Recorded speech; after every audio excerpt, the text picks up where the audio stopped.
Pelaku perusakan dan penembakan di kantor Majelis Ulama Indonesia atau MUI Pusat di Jakarta pada Selasa siang merupakan warga Lampung. Pelaku bernama Mustafa, warga Desa Sukajaya, Kecamatan Wahilau, Kabupaten Pesawaran.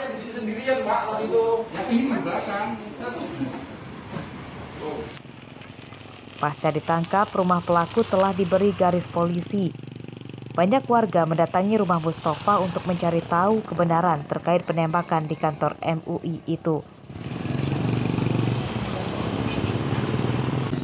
Para tetangga tidak menyangka dengan perbuatan Mustafa, sebab selama ini Mustafa dikenal baik dalam bertetangga. Nggak nyangka karena kita kemarin malam sempat ketemu ngobrol di warung gitu. Dia beli rokok gitu, kita tegur. Pas Lebaran kita silaturahmi gitu, ketemu di warung juga, kita ngobrol di warung, enjoy orangnya gitu. Berarti dalam keseharian sendiri pelaku nggak ada yang mencurigakan Pak ya? Nggak ada. Pekerjaannya dia sering ke kebun, normal, ke kebun, ya aktivitas sehari seperti orang biasa lah gitu. Terkait dengan penembakan di MUI, warga saya itu memang betul, itu warga saya. Cuman kalau melihat keseharian dia sangat normal dan perilakunya sehari-hari sama seperti kita pada umumnya. Adapun kejadian yang di MUI itu mungkin itu saya belum paham karena kita kaget juga baru siang hari ini, sore ini kita baru tahu. Berdasarkan data polisi, Mustafa pernah ditangkap polisi sektor Teluk Betung Selatan, Bandar Lampung pada 2016 karena mengaku sebagai nabi. Keterangan rumah sakit jiwa keluarganya tadi sempat kita tanya, dia tidak pernah berobat di rumah sakit jiwa. Terus pelaku sendiri, apakah ada catatan kriminal Pak di Polres Pesawaran sendiri Pak? Di Polres Pesawaran, saya pikir itu dilaporkan waktu itu 2016 di Polda ya, di Polda Lampung. Kemudian sudah ada putusan pengadilannya, ya, dituntut 5 bulan maksud saya. Putusannya kalau nggak salah 3 bulan. Mustafa merupakan petani coklat dan memiliki 4 anak. Motif penembakan belum terungkap sebab Mustafa tewas usai melakukan penembakan di kantor MUI Pusat. Pada penembakan itu, seorang warga terluka di punggungnya. Ari Susanto melaporkan dari Pesawaran.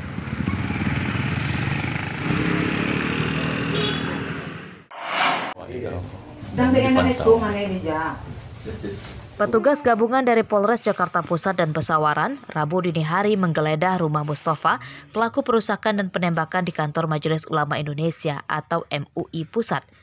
Penggeledahan disaksikan Pamong dan keluarga Mustafa. Dalam penggeledahan di rumah Mustafa di Desa Sukajaya, Kecamatan Wahilau, Kabupaten Pesawaran, Lampung ini, petugas menyita sejumlah dokumen dan obat asma yang biasa dikonsumsi Mustafa. Saya mungkin nanti ibu bisa pegang lagi langsung seperti itu, karena takutnya kececer di sini. Polisi belum membeberkan isi dokumen yang disita itu. Jadi pagi ini kita membackup Satreskrim dari Jakarta Pusat. Dalam hal ini melakukan penggeledahan di rumah saudara Mustafa ya, kaitannya untuk mengetahui sejauh mana keterlibatan beliau tentang peristiwa. Dalam hal ini ada beberapa dokumen yang dibawa, nanti akan kita sampaikan karena ini masih dalam proses pengamanan dulu. Penggeledahan ini terkait penyelidikan kasus perusakan dan penembakan di kantor MUI Pusat, Jakarta yang dilakukan oleh Mustafa pada Selasa siang. Berdasarkan data polisi, Mustafa pernah ditangkap pada 2016 lalu karena memecahkan kaca ruangan Ketua DPRD Lampung. Aksi nekat Mustafa itu karena keinginannya menyampaikan dirinya sebagai wakil Nabi Muhammad SAW tidak ditanggapi. Andri Kurniawan melaporkan dari Pesawaran.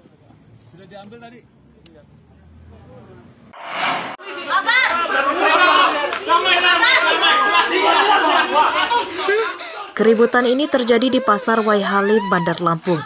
Seorang brimob sekaligus pemilik toko pakaian dikeroyok 2 pria pemulung yang merupakan kakak dan adik.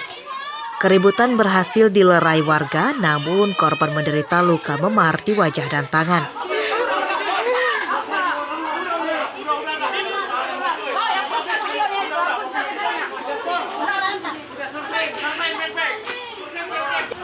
Korban bernama Bribtu Tri Rahman, personil Brimob di Sumatera Selatan. Pengeroyokan berawal saat korban sedang mencari uang kembalian yang jatuh usai belanja di warung di sebelah tokonya. Saat itu dua pelaku sedang mengambil barang-barang bekas di depan toko korban.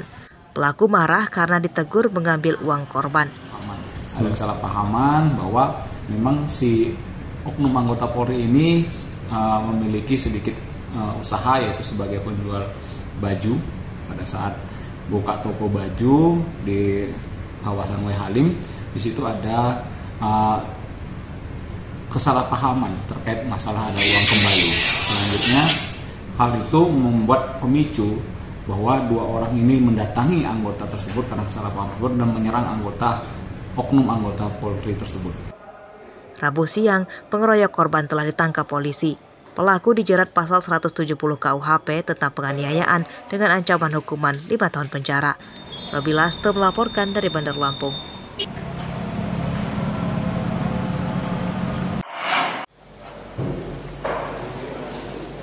Setelah divonis 12 tahun penjara, mantan Rektor Unila Karomani yang jadi terdakwa dalam kasus suap penerimaan mahasiswa baru membacakan pledoi atau nota pembelaan di Pengadilan Negeri Tanjung Karang Rabu siang. Untuk Fakultas Kedokteran dengan nada terbata dan menahan tangis, Karomani dalam pledoinya meminta maaf dan menyesali perbuatannya, serta meminta keadilan hukum kepada hakim. Meski tidak meminta bebas, Karomani menyatakan bahwa infak bukanlah suap. Namun sifatnya sukarela untuk kepentingan umat, karena infak yang diberikan tidak semuanya dari para orang tua calon mahasiswa, namun ada dari pihak yang tidak ada kaitannya dengan penerimaan mahasiswa di Unila. Semoga Mas Hakim yang mulia bisa meringankan hukuman saya. Saya dalam usia 62 tahun, istri saya sakit-sakitan, serta masih butuh pengobatan, dan saya masih memiliki tanggungan anak yang baru masuk kuliah. Selain itu, saya sebagai ASN, sebagai rektor akan diberhentikan dengan tidak hormat, meskipun saya telah mengabdi 35 tahun tanpa cacat seperti yang saya sebutkan. Ini tentu menjadi pukulan berat buat saya dan keluarga saya. Padahal saya tidak mendapat keuntungan apapun dari apa yang saya perbuat. Semua sekali mohon keadilan yang seadil-adilnya dan mohon hukuman yang seringan-ringannya. Demikian pledoi ini saya sampaikan. Mohon maaf bila ada hal-hal yang kurang berkenan dalam Majelis Hakim yang mulia. Saya mohon maaf pada jasa KPK jika ada hal-hal yang kurang berkenan. Karomani juga mengaku salah karena tidak melaporkan kegiatan pembangunan Gedung Lampung Nahdien Center kepada Komisi Pemberantasan Korupsi atau KPK. Arsadi Saputra melaporkan dari Bandar Lampung. Sebagai apa saya